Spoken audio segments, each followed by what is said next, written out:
বাচ্চাদের commode seat অত্যন্ত প্রয়োজন। মনে করেন কোথাও গেলেন, হাই কমিট আছে, বাচ্চা পটি আনেন নাই, এটা থাকলেই হইলো। ওই হাই কমিটের উপর বাচ্চাকে বসিয়ে দিয়ে সুন্দরভাবে কাজ হয়ে যাবে। এখানে একেবারে সফট ভাবে দেওয়া ফোম, যে কারণে বাচ্চা ব্যথা পাবে না, আরামের সাথে আরাম পাবে।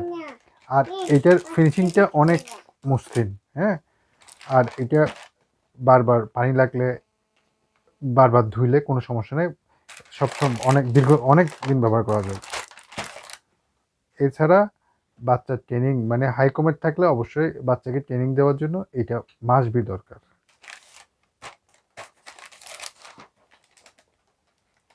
অনেক অনেক ভালো ফিনিশিং, অনেক ভালো ফিনিশিং। তো কমেটের উপর এবার বসাই দিবেন, হাই কমেটের উপর, এবং বাচ্চা এবার বসবে, দুই পাশে দুই পা থাকবে। যে কোনো জায়গায় সহজে বহনযোগ্য। আপনার বাসায় হাই কমেট থাকলে অবশ্যই এটা সংগ্রহ করুন।